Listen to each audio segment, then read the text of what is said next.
The COVID Walk to Emmaus, 5 to Forever by Kathy Hoppy. We're on a journey. We're traveling from the world we once knew to horizons yet unknown. Ever been on an unplanned trip for which you had poor directions? There have been times when I traveled for work.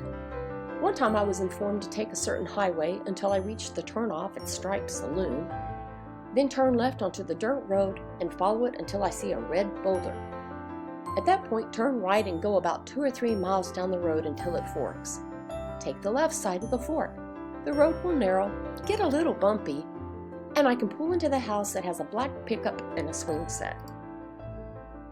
Sounds fairly simple, right? Wrong. The directions are clear, but I am traveling west with the sun shining right in my eyes, casting its glare on any object in my path, distorting the shapes until they're unrecognizable. There's a red boulder? Where? The road forks? Didn't see that. And the road, almost non-existent, mind you, isn't bumpy. There are boulders in the road that I have to navigate. There is no house. There is a structure, kind of like a lean-to, with a camper beside it. And then forget the black truck, it isn't there. There is a swing set, though. It's not unusual to lose perspective in an unexpected twist in life's travels. Certainly none of us expected to be facing a worldwide pandemic, and definitely not the loss of work structure, access to friends, or stable economic status.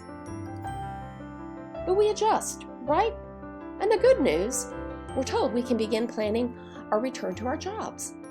That's great, except it produces a lot of anxiety. Most of us saw Jaws, right? I'll wait for you to go back first, or that's what we all think. We've had time to reflect. Do we still want the same job? The same social gatherings? The same life we had before? Or did we find something new? Are there changes we want to make or need to make? That's what makes the future an uncertainty, and it raises our fears. I was reminded of the story of the walk to Emmaus. The story of the Christ followers in Luke 24 teach us 3 lessons about perception, conversation, and comprehension. When Jesus comes up alongside them, he goes unrecognized. And while the scripture says the followers' eyes were prevented from recognizing him, most scholars don't think this is due to divine intervention, but just because their focus is upon their own pressing need. That makes good sense, doesn't it? When we're experiencing fear or pain, it's difficult to see beyond that. Anxiety impairs perception.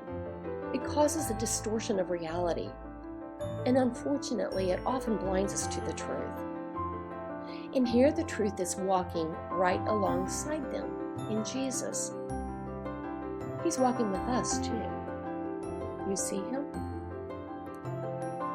The second lesson is about conversation. Jesus asked them, "What are you saying?" If Jesus overheard your talk, what would he hear? Now, that's not to say we can't be honest. We should be. God can handle our complaints, our laments, and our sorrow. But do we arrive at the point of surrender and faith? You see, that's where our conversation should end. What does Jesus overhear? How many times did Jesus ask, "Do you understand?" The comprehension doesn't come to the followers along the road, which is really sad because they even acknowledged later that their hearts were burning.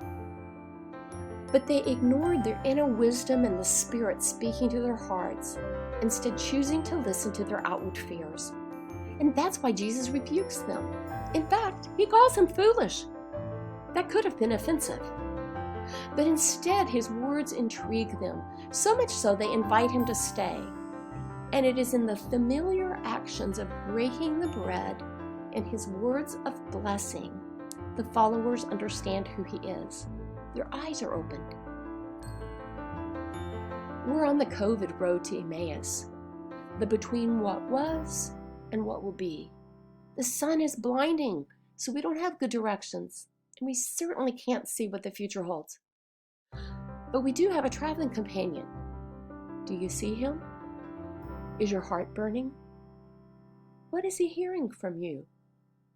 And do you understand what he's telling you?